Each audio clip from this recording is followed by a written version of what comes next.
كواليس وحكايات فنية. تابعنا معا في الحلقات السابقة كواليس مسلسل الغريقة، وهي السفينة التي غرقت عام 1959، وتجولنا معا داخلها من خلال اختيار الأماكن والتصوير الفعلي للمشاهد، مثل بيت أبو سالم والبيت الجبلي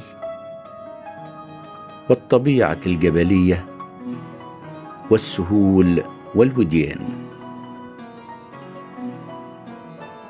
في المشاهد التالية نتابع بعضا من التراث العماني،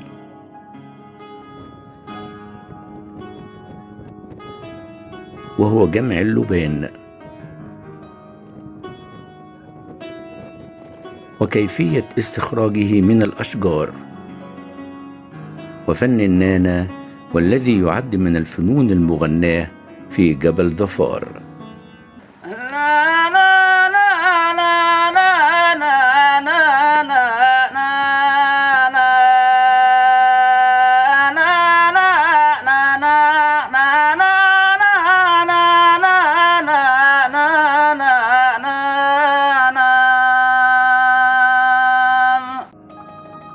فمسلسل الغريقة عمل فني درامي حرص على تقديم التراث العماني والتوثيق والتأريخ لواقعة السفينة الغارقة.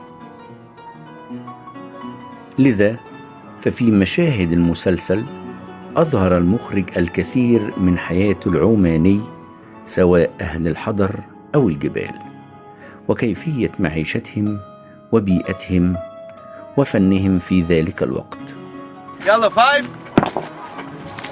خط كلاكيت كلاكيت. لو بلغتهم قبل يومين ثلاثة جاهز لكم كل شيء. بلغي من هنا المنطقة ما عندنا معلم. طب عندنا معلم اليوم إن شاء الله. باي.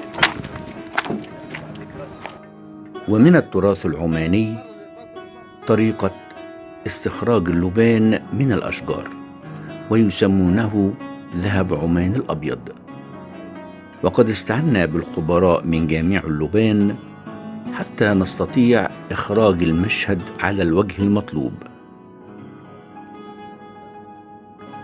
وكما ترون في المشهد يتجمع جامع اللبان ويكشطون اللحاء الخارجي للشجر ويتغنون بالأغاني التراثية العمانية والمتعارف عليها حين استخراج وجمع اللبان.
كذا ما سد لا خير وقعت وين اليوم؟ صعد يا صعد مريم ما عليك مريم ما تقول شو كم عليكم وعليكم السلام ورحمة الله وبركاته.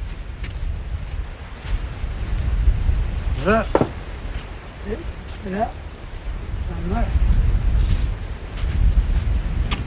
هاي هاي حالك الحمد لله. طيب الله عليكم. طيبين حال التوالي طيبين. عرفت الحال. الله ثم هاي اهلا وسهلا. يا مرحبا خير اللي واليك خبره عندك رفقت عليك تمت علومك. سلام والدو. شيء من طرفكم؟ خير الحمد لله. الله يعافيك. ايش حالك؟ الحمد لله. مساك بخير. حالكم طيبين؟ من بعيد؟ والله من الجل. يا مرحبا. متعني عندي امرأة ملدوغها الدغتها حنش وقدها في داركم، وجينا متعنيين علشان ترعبون عليها اذا حد يرعب. يا مرحبا وصلت يا حبيبي.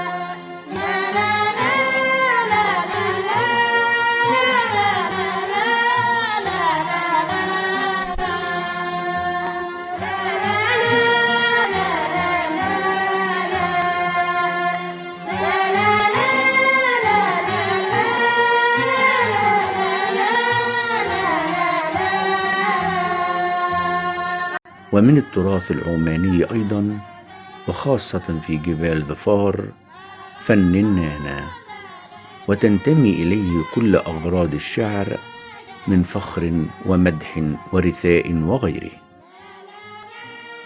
وكذلك توجد فيه كل الصور الشعرية المعروفة.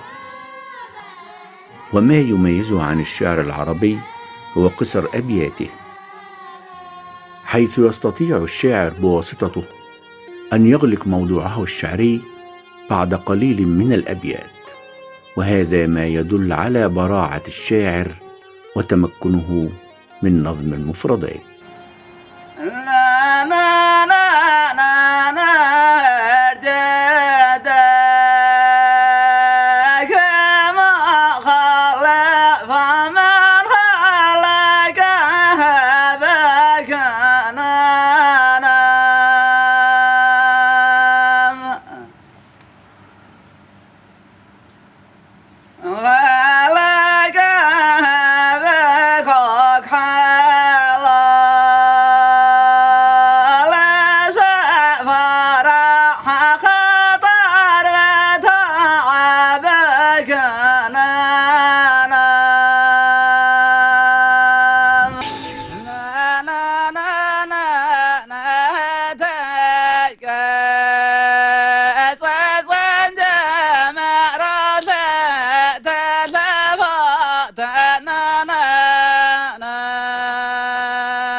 تابعوا معنا سلسلة حلقات كواليس وحكايات.